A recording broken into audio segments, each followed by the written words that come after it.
Manhattan Project didn't even happen in New York. It happened in New Mexico. A bunch of goofballs call it the New Mexico Project. Who's gonna know? I could have been a scientist if I wanted.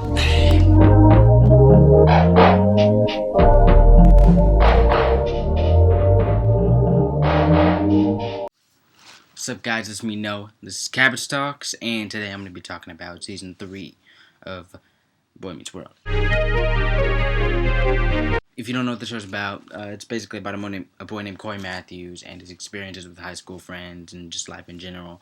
And in this season, he's a 14-year-old student at John Adams High School. So first I'm going to talk about the characters. Corey. He's overall in this season more sensitive and, for lack of a better word, lame, but in a funny way, like in a good way. He just has some really funny, lines and stuff where he's just so, he's such a dork. He gets together with Topanga finally in episode 1, but they actually end up breaking up in episode 12, and then they get back together eventually in episode 21. So it's very, kind of shaky, and he definitely goes through some changes throughout. The family.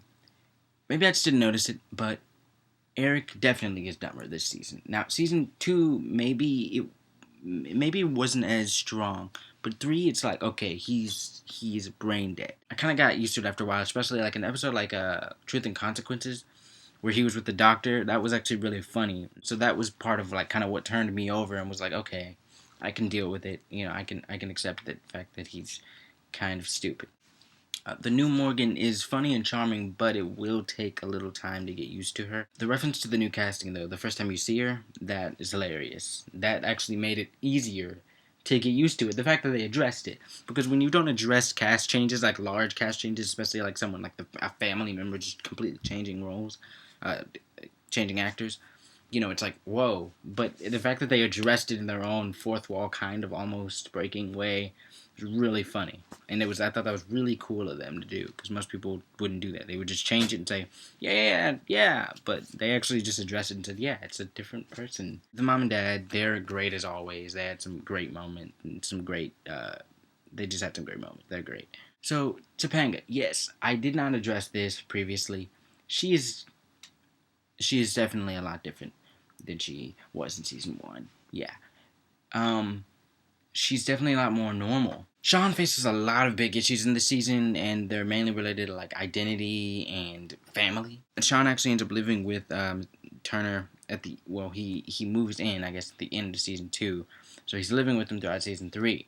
And this is a big thing for all of them, for both of them, because Sean is trying to figure out what home is, trying to figure out what family is, trying to make sense of all of it, because his family is just a bunch of just criminal, they're just not really good people. Like Sean's half brother, for instance, he's stealing TVs. He's straight up criminal. He's hardcore. In an episode, I forget the name exactly, but Corey is filming him stealing TVs and doing something with serial numbers on it or something. He doesn't know at this point that it's Sean's brother because he hasn't told him yet. But he ends up getting caught. They smashed the camera. I mean, he rented it from school, so and Corey's just all, he's like, what the heck is going on, and Sean's been protecting him. They actually got in a fight, so it was very interesting because Sean was dealing with, okay, he's my friend, and he's more family than my half-brother is. And this brings me to Mr. Feeney. His smart remarks are always funny, and he's always got something smart to say. It's hilarious. His conflict in the episode Life Lessons was great, and I actually like how Sean accredited him to the reason why he's not on the streets and he's not, doing all this, illegal stuff. And Mr. Feeney in this season, we see a whole other, we see a lot more sides of Mr. Feeney. He's not just the authority figure. He's not just the principal. He's a man that used to have a wife. He really cares about his students.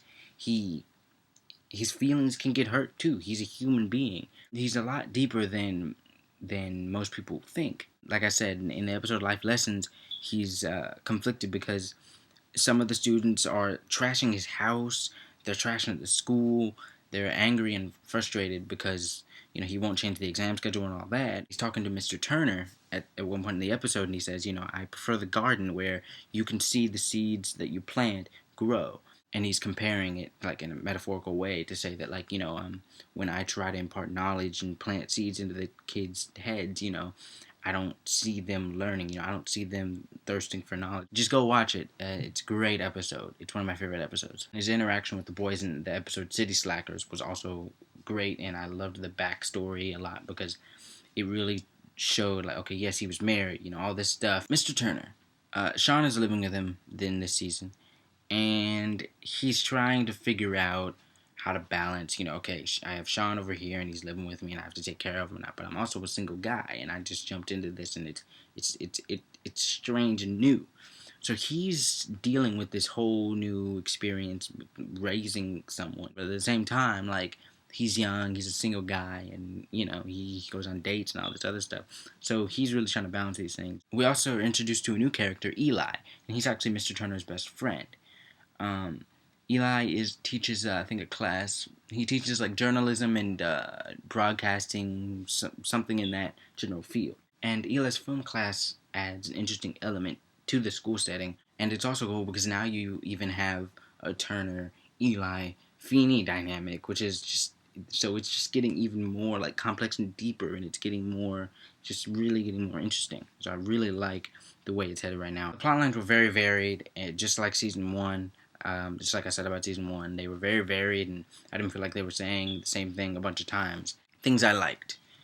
It was hilarious. There was more balance between subject matter and the guest stars. The guest stars. They got the Monkees.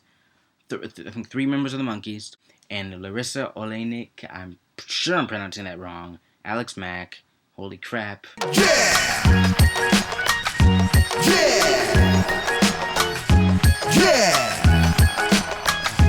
Yeah! I do want to say that I really like her role as the, I guess, good girl in these few episodes that she was in. I think she was in 3 episodes. And it was also really cool seeing the double standard of girls that go out with a lot of guys and guys go out with a lot of girls. That whole double standard thing being addressed kind of subtly in the episode The Heart is a Lonely Hunter.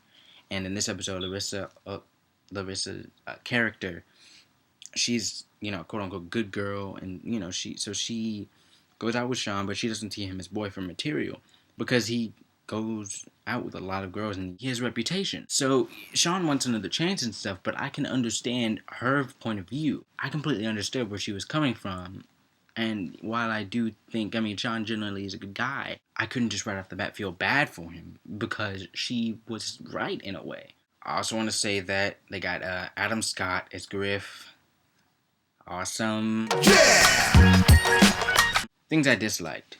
This will probably be brought up in season 4, but I didn't like the way things went with Sean, Mr. Turner, and Sean's dad. Personally, I think that, he left his son, didn't visit him for a year, and then he can just walk back into his life again and be like, oh yeah, I'm your dad, I'm the perfect dad. And he just kind of walks back in and says, yep, I'm just going to take my son back. Thanks for, babysitting him for a year. And almost, becoming legal guardian of him because I'm just and part of it's kind of Sean. Sean doesn't, I understand that it's his father, but at the same time, it's that guy, honestly, Chet, he's not a very good father. So I was very kind of conflicted about that. I don't know if I like that. Because I honestly think that he's better off with Mr. Turner. He's a much better role model in my opinion, and he's just, they were just about to move into a new place and all that, so it's I understand that it was a big decision, it was a big life decision for both of them, but at the same time, I would have preferred if he had gone with him. Overall, this 3rd season of Boy Meets World was great. It's similar to the 1st season in its balance and plots and stuff like that, but similar to the 2nd season just in setting. It had many different issues from a few different angles, and it was great to see Corey and Topanga's relationship go to the next level. Again, I must admit that I wasn't too thrilled about the way things went with Sean and Mr. Hunter. But I definitely liked that Corey is going with Eric for the summer. That was really cool. My favorite episodes were Truth and Consequences, City Slackers, Life Lessons, and Brother to Brother, the finale. This has been Noah, Cabbage Talks. I'll talk to you guys later. Bye. Happy New Year's.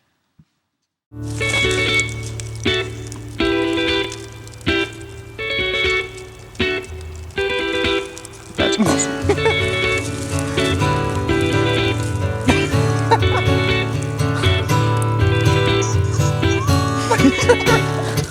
That's